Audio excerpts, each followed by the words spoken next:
우리 같이 읽습니다. 우리 조상 아브라함이 그 아들 이삭을 제단에 바칠 때에 행함으로 의롭다 하심을 받은 것이 아니냐. 네가 보거니와 믿음이 그의 행함과 함께 일하고 행함으로 믿음이 온전하게 되었느니라. 이에 성경에 이른바 아브라함이 하나님을 믿으니 이것을 의로 여기셨다는 말씀이 이루어졌고 그는 하나님의 벗이라 칭함을 받았나니 이로 보건대 사람이 행함으로 의롭다 하심을 받고 믿음으로만 아니니라. 또 이와 같이 기생 라합이 사자들을 접대하여 다른 길로 나가게 할 때에 행함으로 의롭다 하심을 받은 것이 아니냐. 아멘. 예수님의 육신의 동생, 여러 남동생과 여동생이 있지만 그 중에 오늘 야고보가 하나님 안에서 말씀을 전하는 도구로 쓰임받게 되었습니다. 아시는 것처럼 예수님의 육신의 동생들은 예수님의 부활을 또 승천을 앞두기 전에는 결코 믿지 않았습니다. 예수님을 그냥 육신의 오빠나 형으로만 알았고 오히려 예수님의 사역에 대해서 방해 내지는 저지할 목적으로 찾아가곤 했죠. 그런 한 사람 중에 야고보가 예수님의 부활을 경험하고 승천을 경험하면서 달라집니다. 그리고는 고백합니다. 참으로 이 예수님은 나의 주, 나의 하나님이셨습니다. 이 땅에 오신 그리스도였습니다. 그 증거가 어머니 마리아와 함께 120명이 모인 기도의 자리에 야고보도 참했던 것으로 알 수가 있습니다. 그 이후에 오순절 성령 강림을 경험한 야고보는 초대교회의 든든한 일꾼이요 지도자로 쓰임받는 삶을 살아갑니다. 자, 무엇이 인간 야고보를 하나님의 종 야고보로 새롭게 했을까요? 무엇이 그 인생의 전환점이 되었을까요? 우리는 여기서 믿음에 대한 새로운 가치를 경험하게 됩니다. 야고보에게 있어서 믿음은 그 인생을 바꿔놓았습니다. 육신적인 동생으로서의 야고보가 아니라 하나님의 아들 오신 메시아 그리스도 예수님을 고백하며 그 뒤를 따르는 종된 길로 그를 변화시킨 것. 이것은 믿음의 역사였습니다. 자, 믿음은 무엇입니까? 믿음은 히브리어로 예문이라는 발음인데 아멘에서 유래가 되었습니다. 우리가 아멘 뜻을 잘 알고 있죠? 예문도 마찬가지입니다. 참으로 진실하다, 확신한다, 충실하다. 과연 그러하다는 그 응답과 안정감, 견고하다는 뜻을 갖고 있는 단어입니다. 곧 믿음이란 하나님을 진실되게 믿는 마음, 흔들림이 없는 신뢰하는 신앙, 이렇게 믿음을 정의할 수 있습니다. 그런데 이제 우리가 여기서 조금 더 깊이 생각을 해볼 문제가 발생되어지는데 내가 하나님을 믿는다는 말을 할 때에 과연 하나님의 무엇을 믿는 것인지 내가 믿는다라고 할 때에 과연 그 믿음은 무엇을 의미하는 것인지 이거를 모르는 분들이 많다는 것이죠. 첫째는 말씀과 기도로 하나님을 아는 것입니다. 이게 믿음의 의미입니다. 디모데후서 4장 5절을 말씀하기를 하나님의 말씀과 기도로 거룩하여 지니라. 잠언 9장 10절에 여호와를 경외하는 것이 지혜의 근본이요 거룩하신 자를 아는 것이 명철이니라. 요한복음 17장 3절에도 영생은 곧 유일하신 참 하나님과 그가 보내신 자 예수 그리스도를 아는 것입니다. 아멘. 우리가 하나님을 어떻게 합니까? 하나님은 영이신데 말씀과 기도로 알 수 있습니다. 말씀을 듣고 말씀을 받아들이고 말씀을 의지할 때 하나님은 성령 안에서 믿음을 우리에게 은사로 주십니다. 그때부터 하나님과 나 사이에 암이라고 하는 인격적인 교제가 시작된 것이고 그로 인하여 우리가 예수님을 나의 구주로 고백하는 믿음으로까지 자라게 되며 인도받게 됩니다. 이것이 말씀과 기도로 하나님을 아는 것입니다. 둘째로 말씀대로 이루어질 것을 그대로 믿는 태도. 이것이 또한 우리가 말하는 믿음의 의미입니다. 히브리서 11장 17절로 19절 말씀 보시면 아브라함은 시험을 받을 때에 믿음으로 이삭을 드렸으니 그는 약속들을 받은 자로 돼 그 외아들을 드렸느니라. 그에게 이미 말씀하시기를 네 자손이라 칭한 자는 이삭으로 말미암으리라 하셨으니 그가 하나님이 능히 이삭을 죽은 자 가운데서 다시 살리실 줄로 생각한지라. 비유컨대 그를 죽은 자 가운데서 도로 받은 것이니라. 아멘. 아브라함의 마음속에 처음 간직된 약속은 민족입니다. 너로 인하여 민족을, 그때 민족을 이루게 한 구성 모습으로 하늘의 별을 보게 하셨고 바다의 모래알을 붙게 하셨습니다. 그 수요가 그만큼 창대할 것인데 수를 셀 수 있을 민족이라는 단서로 아브라함에게 약속해 주셨습니다. 그때부터 아브라함은 그 말씀을 믿기 시작합니다. 그래서 아브라함이 여호와를 믿고 그 말씀을 믿을 때에 이를 그의 의로 여기셨다고 성경 말씀하고 있죠. 그 다음에 주신 사건이 100세 얻은 아들 이삭을 10대 청소년기에 하나님께 바치라는 명령이었습니다. 그때 아브라함은 바로 순종합니다. 그리고 아침 일찍 길을 나서서 모리아 산 곧 하나님 지시할 땅에서 아들 이삭을 결박하고 번제로 드릴 준비를 합니다. 칼을 높이 빼들었습니다. 이제 바로 찔러 죽이고 각을 들 순서인데 천사가 방문하고 천사가 만류하고 급하게 외칩니다. 아브라함아, 아브라함아, 그 아이에게 손을 대지 마라. 그리고는 아브라함을 다음 같은 말씀으로 격려합니다. 이제 네가 여호와를 참으로 경외하는 줄을 알았다. 그리고 아브라함에게 준비된 양을 만나게 하시고 그 양을 대신 드리게 했기 때문에 그 땅 이름을 여호와 이레, 하나님이 준비하신다 하는 그 은혜를 아브라함이 경험하게 되었습니다. 자, 이때 아브라함이 어떤 의도여서 이삭을 바치게 주저하지 않았을까? 먼저 주신 약속도 있었지만 두 번째, 아브라함은 부활을 믿는 신앙인이었습니다. 이 약속을 주신 하나님은 내가 순종함으로 이 아들 이삭을 죽여서 번제로 드린다 할지라도 다시 살리셔서 나를 통하여 또 이삭을 통하여 민족을 허락하실 하나님이심을 끝까지 믿었습니다. 이것이 말씀대로 이루어질 것을 믿는 태도이고 믿음의 의미가 되는 것입니다. 세 번째로 우리가 하나님을 믿고 고백하는 신앙이었다고 한다면 그때부터 일평생 일관성 있고 지속적으로 하나님만 끝까지 의지하는 태도, 이것이 우리가 믿는다는 관점의 의미가 됩니다. 민수기 27장 18절로 20절 말씀 보시면 여호와께서 모세에게 이르시되 눈의 아들 여호수아는 그 안에 영이 머무는 자니 너는 데려다가 그에게 안수하고 그를 제사장 엘라살과 온 회중 앞에 세우고 그들의 목전에서 그에게 위탁하여 네 존귀를 그에게 돌려 이스라엘 자손의 온 회중을 그에게 복종하게 하라. 아멘.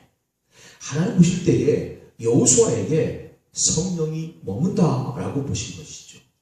그 안에 영이 머무는 자다. 그럼 어떻게 이렇게 인정받는 여호수아가 되었을까요? 여호수아는 레위지파가 아니에요. 제사장 가문이 아닙니다. 에브라임 지파 눈의 아들입니다. 근데 우리 여기서 여호수아를 향한 특별한 사건을 경험하게 되는데 출애굽기 33장 11절에 보시면 사람이 자기의 친구와 이야기함 같이 여호와께서는 모세와 대면하여 말씀하시며 모세는 진으로 돌아오나 눈의 아들 젊은 수종자 여호수아는 회막을 떠나지 아니하니라.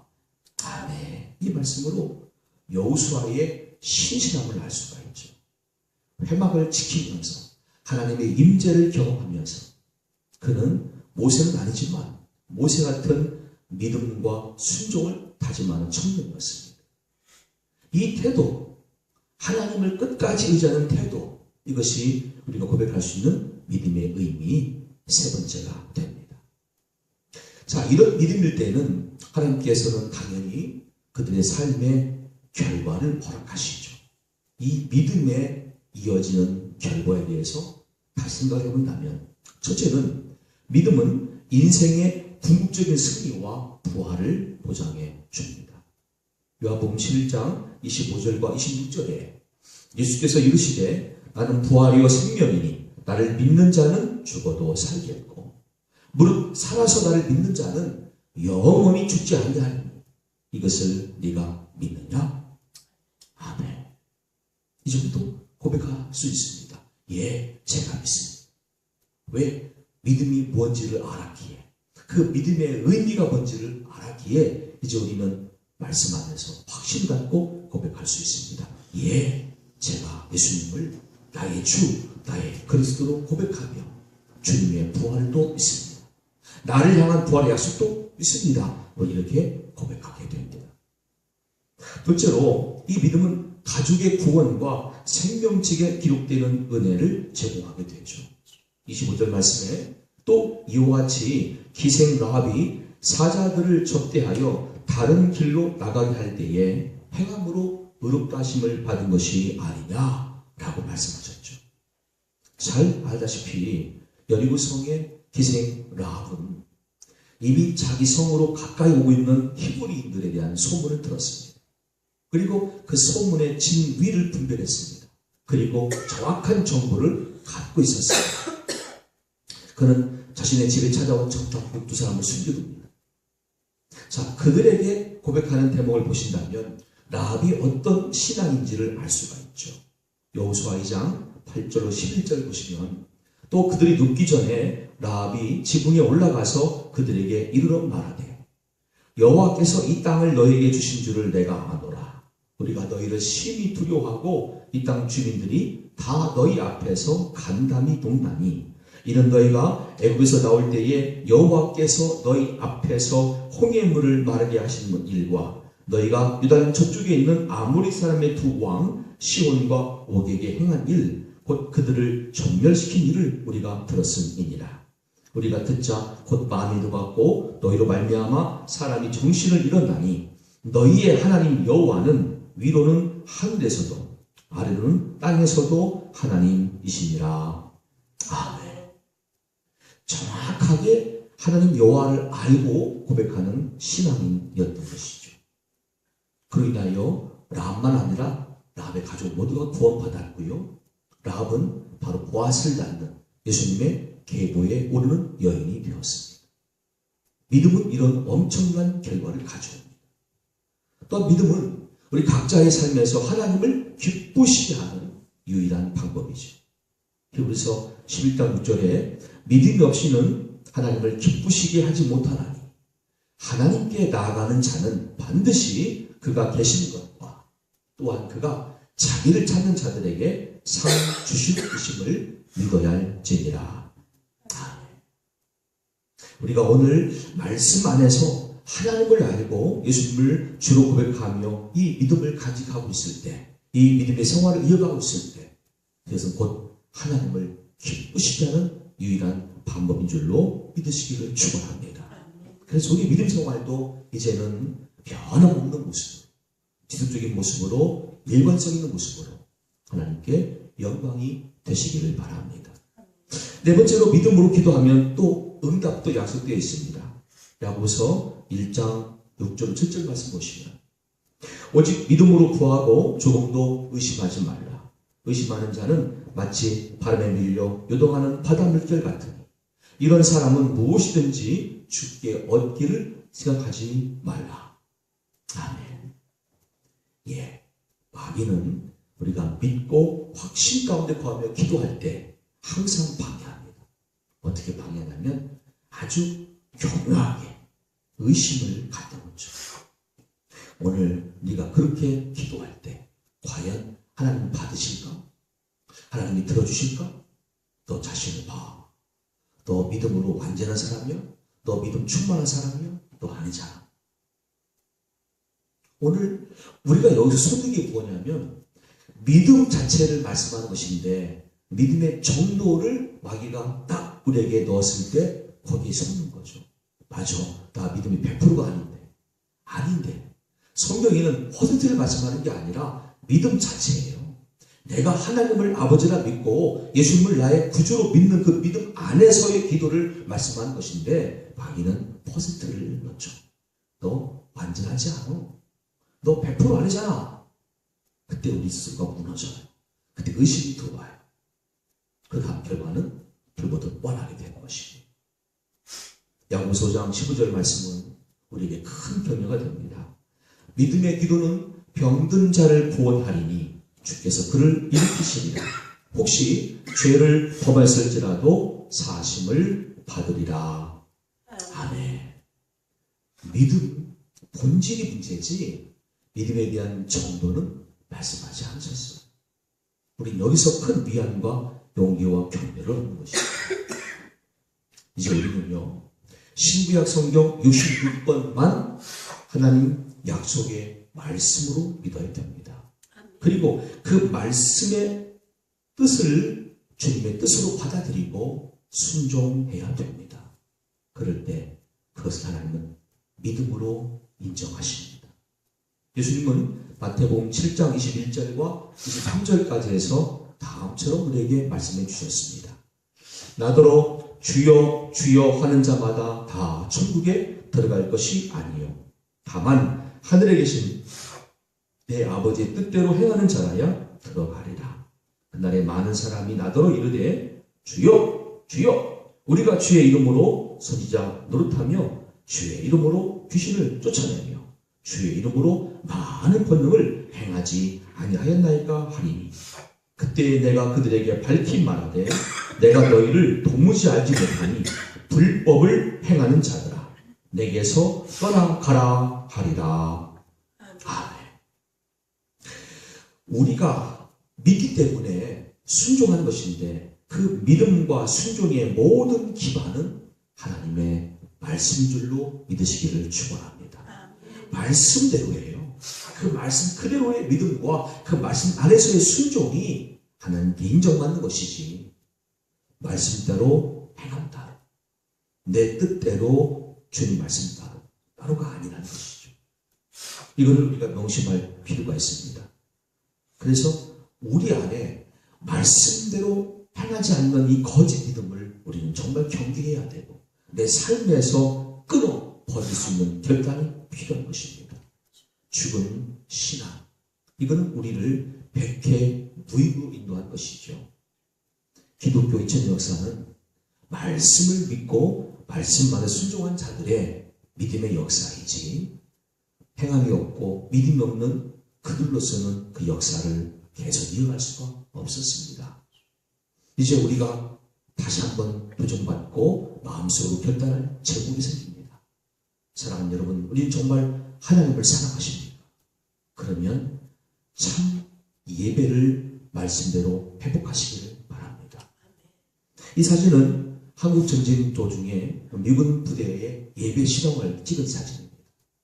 얼마나 큰 전투를 앞두고 있던지 군목이 와서 성찬을 앞둔 예배를 인도합니다. 어느 병사가 풍금을 칩니다. 이 풍금을 여기까지 인도하느라고 얼마나 고생했을까. 앉는 의자는 의자가 아닙니다. 기름통입니다. 그 위에 앉아서 풍금을 치는 병사와 서서 함께 예배하는 또 찬송하는 병사들의 모임. 우리가 볼 때에 이게 예배일까? 뭐 지금 노는 거야? 지금 뭐 하는 거야? 라고 하겠지만 전 사진을 보면서 큰 감동을 얻었습니다. 이게 진짜 예배구나. 왜냐하면 이들의 모습 안에는 다음 같은 결단과 기도가 포함되어 있기 때문이죠. 하나님, 우리가 큰 전투를 앞두고 하나님께 예배드립니다. 나를 살려주십시오. 우리를 살려주십시오. 우리를 구원해 주십시오. 이 땅에 평화를 주십시오. 전쟁이 빨리 끝나고 고국으로 안전히 무사히 돌아가게 주십시오. 그때 그 기도가 여러분 장난될까요? 대충 하는 기도였을까요? 저는 아니라고 봐요. 거기에 자기의 생명을 걸고 생존의 문제 앞에 아주 간절한 삼보한 심정, 하나님께서 이 자리에 계심을 믿기 때문에 그들의 모든 의지를 다한 예배가 아마 현장에 있을 것이다. 이 예배야말로 영과 진리의 예배라고 저는 확신하는 것이죠. 오늘 우리가 인생을 살고 예수를 믿은 지 몇 년 또는 몇십 년 된지는 몰라도 우리는 과연 이렇게 나의 생사를 걸고 생명을 다한 예배를 몇 번이나 드려봤습니다.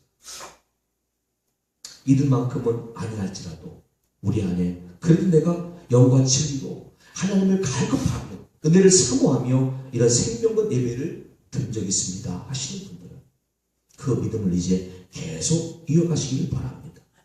한 번도 그런 게 없습니까?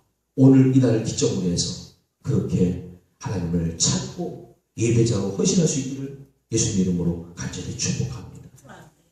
또한 우리가 예배를 통해서 나아가는 관점에 이웃이 자연스럽게 소개가 될 것입니다. 예배당을 오면서나 나가면서나 내 삶의 언저리에 언제나 이웃들은 있습니다. 그때 그 이웃은 단순하게 내 눈에 띄는 존재가 아니라 하나님이 붙여주신 우리의 중보자 또 중보의 대상자라는 사실을 잊지 마시기를 바랍니다. 금년도 1월 14일 날 CTS TV에 보고되어진 내용 중에 스페인이라는 나라에서 개신교가 급속도로 성장하고 있다라고 하는 보도가 있었습니다. 스페인 개신교 부흥의 핵심은 실천하는 신앙이다 라는 제목도 있었습니다. 그리고 실제 그 예를 들어주었는데 작년 1년 동안 개신교만 197개 예배 초소가 새롭게 신설되었다. 그리고 그 뒤를 이어서 이슬람교 또 아주 미진하게 여호와의 증인 이런 식으로 조금씩 스페인 안에서 성장하는 교단들을 소개한 것이 있습니다. 과연 무엇이 가톨릭 국가인 스페인에서 개신교의 예배 초소를 더 확장할 만큼 부흥을 가져왔습니다. 기자는 말합니다. 스페인 개신교의 성장 이유는 다름 아니라 실천하는 신앙이다. 스페인의 기독 NGO 단체들도 지중해에서 난민 구조 작업을 하였고요. 여러 혼란 겪고 있는 난민들에게 아낌없는 지원을 했기 때문에 스페인 국민들로부터 지지를 받고 성원을 얻고 교회를 참여하는 그 인원수가 늘었다는 보고를 접한 적이 있습니다. 오늘 우리 한국 개신교는 걱정합니다. 다음 세대들이 어찌 될 것인가? 아이들은 점점 줄고 출산율도 줄고 다음번 그 세대의 사람들은 예수님을 과연 알 수 있을까? 믿을 수 있을까? 예배할 수 있을까? 교회는 어떻게 될 것인가? 참 많은 걱정과 고민들을 합니다. 이제 우리가 오늘 그 모든 문제에 대한 정답을 알고 있는 사람들로 주님 앞에 서야 될 것입니다. 믿음이면 됩니다. 하나님을 향한 믿음과 말씀을 향한 믿음과 그 말씀들의 순종이야말로 다시 한국 개신교를 부흥케 하는 하나님의 은혜인 줄로 믿습니다. 거기에 우리 모두가 쓰여지고 헌신할 수 있기를 예수님의 이름으로 간절히 축복을 드립니다.